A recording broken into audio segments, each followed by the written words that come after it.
Our words of meditation or contemplation are in our hymnal, number 721, They Are Still With Us. So I invite you to read those responsively with me, and then we'll have a moment of silence. In the struggles we choose for ourselves, in the ways we move forward in our lives and bring our world forward with us, it is right to remember the names of those who gave us strength in this choice of living. It is right to name the power of our lives well lived. We share a history with those lives. We belong to the same motion. They too were strengthened by what had gone before. They too were drawn on the vision of what might come to be. Those who lived before us, who struggled for justice and suffered injustice before us, have not melted into the dust and have not disappeared. They are with us still. The lives they lived hold us steady. Their words remind us and call us back to ourselves. Their courage and love evoke our own. We, the living, carry them with us. We are their voices, their hands, and their hearts. We take them with us, and with them choose the deeper pattern of living. And you may say out loud or in your hearts, if you choose, the names of people who have lent you strength.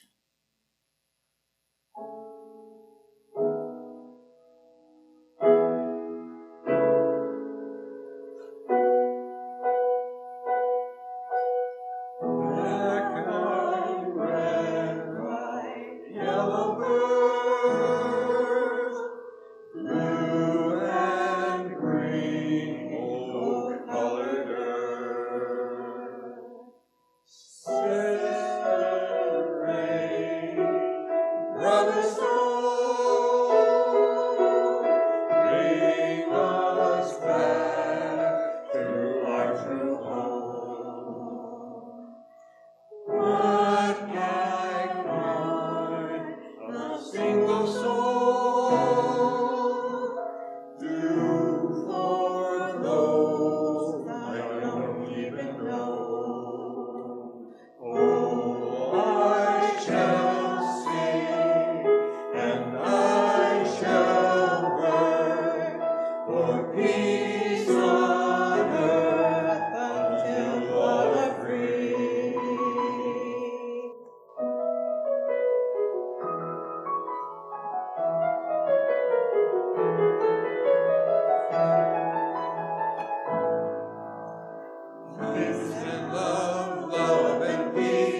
Like a lot of holidays and important events, the meaning of Memorial Day has changed or evolved over decades.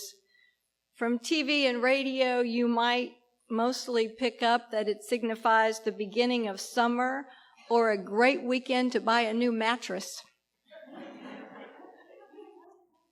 The actual origin of Memorial Day is a little more complicated, although I do love the beginning of summer, and I plan to hit the beach this afternoon. We learned that Memorial Day is a holiday to, in the beginning, honor Union and Confederate soldiers following the American Civil War. Some historians also explain that it was African Americans who first set aside a special time to honor Union soldiers who had died in a POW camp in South Carolina. For them, the cause of freedom was everything, and they wanted to remember and honor the soldiers who died fighting for their freedom. On May 1, 1865, freed slaves gathered in Charleston, South Carolina, to commemorate the death of Union soldiers and the end of the American Civil War. 3 years later, General John Logan issued a special order that May 30th, 1868 be observed as Decoration Day, the first Memorial Day, a day set aside, and this is in quotes, for the purpose of strewing with flowers or otherwise decorating the graves of comrades who died in defense of their country during the late rebellion, and whose bodies now lie in almost every city, village, and hamlet churchyard in the land. So General Logan gets the credit for Decoration Day, which became our Memorial Day. My relatives in Iowa still call it Decoration Day, and they always go to the cemetery to place flowers on the graves of all the relatives buried in Sandyville Cemetery. Sandyville is a little tiny town just outside of Pleasantville, Iowa. A big metropolis, Pleasantville, 25 miles from Des Moines. That's where my father's family lives, and Friday I received a Facebook message with a picture of my father's grave in that cemetery with red poppies planted on it or laid on it, and then a picture of the row of American flags celebrating the day, and then a whole line of other Meskers, that was my maiden name, their graves in the cemetery. After World War II, it was extended to include all Americans who died while in military service. And by the 20th century, Memorial Day had become an occasion for more general expressions of memory, when people visited the graves of their deceased relatives, whether they had served in the military or not. I like that this church has a weekly remembrance. There were no names today, I guess, but when there are, there's a weekly reminder of those who gave their lives in service to our country. And I pray that the current climate and situation in our politics right now won't make that list any longer. I'm sure that is on many of your hearts today. For some Unitarian Universalists and UU ministers who choose to be in the pulpit this day, Memorial Day seems to be something of a dilemma, because we want so desperately for war not to exist and the world's problems to be solved through peaceful methods, nonviolent methods. So we tend to shy away, maybe too much, from an attention to Memorial Day, as if somehow paying tribute to those who died in military service to our country glorifies war. But where does that leave our Unitarian Universalist members who are or have served in the military? Where does it leave our UU members who have a loved one who has or is serving in the military? And what does it mean if the faith community of the mothers and fathers, brothers, sisters, partners, and friends of men and women who give their lives in service to their country refuses to acknowledge that gift of service? Where shall we send Unitarian Universalists who wish to honor the sacred memory of a loved one whose life was given in dedication to the ideals that we uphold? I have a pretty vivid memory of a time when I went on a regular visit to someone at Huntsville Hospital, which, is a big military town. Well, really it's a defense town, but there's a huge military base there. And I passed some people in the familiar camouflage uniforms talking and looking very concerned and very serious. So while I was checking in at the ICU desk, I saw on the other side of the glass, separate from the regular waiting room, a whole group of people in uniforms sitting, Army uniforms. I asked if there had been an accident on the arsenal, and the woman nodded. I said, "Has someone died?" And she said, "Almost. A young man, probably 23 or 24 years old. One of their own," she said. A couple of hours later, as I was leaving, I was standing by the elevator outside of that same ICU, and that large group was in the hall because they were cleaning the waiting room. I never heard the whole story, but still I remember how it felt to stand there hearing them talk. I heard comments like, "He always had a smile." Someone on the phone called to the others, "What are his parents' names?" Depending on the age, on your age, you may have a relative or a friend or a loved one who served in World War II. If you're a baby boomer, you probably had a parent, maybe two, who also served in World War II. When the soldiers and other military personnel came home from that war, there were parades and pride-filled celebrations. Now, Vietnam, of course, was a very different story. Some of you may have served then or had parents or friends that served. The Vietnam War was going on when I was in high school and college, and most of the people I knew were trying to figure out how to avoid the draft. Most were in college. In later years, I heard stories from people whose loved ones served and how devastating it was when they returned and were treated with such scorn. I know from growing up in a military town, San Diego, that the respect given to the military when I was young. My father, being retired military, we shopped on the base, went to the pools in the different, there's every base possible in San Diego. So we took advantage of the swimming pools, the bowling alleys, the officers' club, movies. All of our doctors were at the Naval Hospital. In all of those places, there was an environment of respect that was different from other places I went. I suppose it's still the same on the base, but the tone that surrounds talk of military in some Unitarian Universalist circles causes people who serve in our armed forces to hide what they do. But in the last few years, there has been a real move to educate Unitarian Universalists about how to welcome members of the armed forces into our churches. I'm going to suspect that you all do a good job of that here. I haven't been here a long time, but just the way we honor people at the We Remember moment lets me know. And then I know that some of you have military family, and I haven't picked up any hint of anything other than respect. We also have an increasing number of Unitarian Universalist military chaplains now. One of the first memorial services that I was doing for someone who had served in the military, we had a memorial service at the church, but he was also going to have a service at Arlington, and that's where his ashes were going to be interred. And I had to shop around to find a Unitarian Universalist military chaplain who could do that service for them. And it was a lovely woman. Her last name was Kane, Reverend Kane, and I understand she did a beautiful job. But there are several now. So that's good. A colleague and a friend of mine, Dr. Matt Tittle, minister from Houston, who unfortunately passed away a few years ago from a brain tumor, way too young. But he and his wife, Gail, published a book called Bless All Who Serve, Sources of Hope, Courage, and Faith for Military Personnel and Their Families. Have some of you seen that little blue book?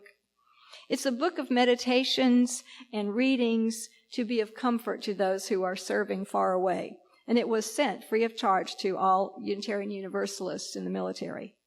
Here is what one person wrote after receiving a copy. All war is a hope for peace, a hope to right some wrong. As sad as it is, there is a cycle of building and destruction that is the way of the universe and the way of its inhabitants. In the Hindu religion, the god of Shiva is depicted in a constant dance of bringing life and destroying life. When I studied world religions, that was the god or goddess that attracted me most. Whether we agree with the reason for a war or not, we live in a country with a military presence. We live with the diversity of opinions about how to deal with conflict. The men and women, mostly young, who offer their lives in defense of the ideals of our country, are behaving in a way that is consistent with what they believe is right, and consistent with the way our country defends its freedoms. And I can hardly even imagine the kind of courage it takes to be a part of that defense. In 1993, a UU colleague and friend of mine, another one, the Reverend Tom Owen Toll, who has written a number of books, and some of you may be familiar with him. He and his wife, Carolyn Owen Toll, were ministers in the San Diego church for 20-something years, and they're retired now. But while he was out there, he heard from a UU friend that his son was stationed at Camp Pendleton near San Diego. The father hoped that Tom could talk to him as he was going through a really hard time. After dreaming for years of following in his uncle's and cousins' footsteps of serving in the Marines, and even though he was a top achiever in basic training, he came to the realization that he could never kill another person. After the visit, Tom wrote, "He is my spiritual kin, my brother in an agonizing, holy quest. When I got back to the car," he wrote, "I found myself quivering with deep tears for Mark, for myself, for our world, for both red-blooded Marines and nonviolent ministers, and for all those countless sojourners conflicted with elements of warrior and peacemaker clashing in their souls. For whereas my pathway on issues of nonviolence and war has been relatively simple, given my temperament, upbringing, and life choices, the older I grow, the more complicated it all gets.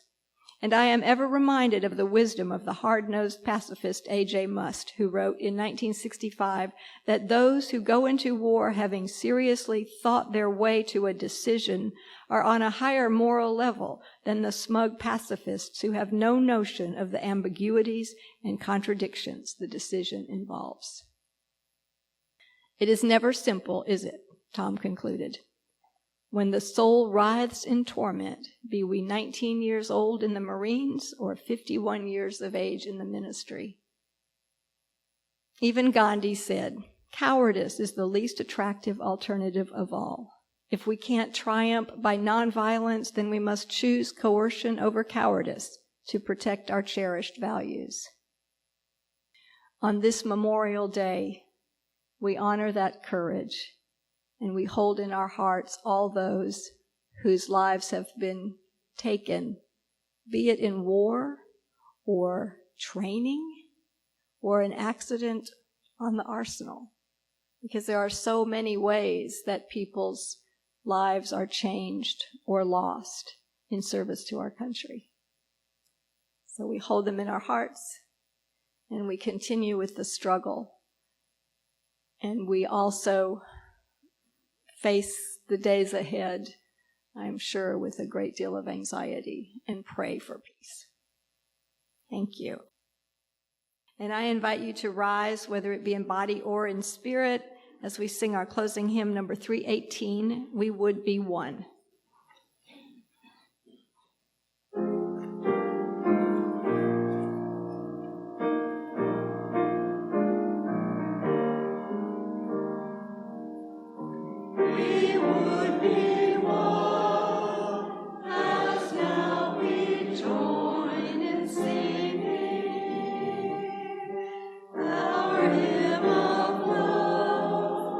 To pledge ourselves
Wasn't that nice? You only had to learn one tune today. May the choices we make with the freedom we have bring good consequences. And may we go in peace.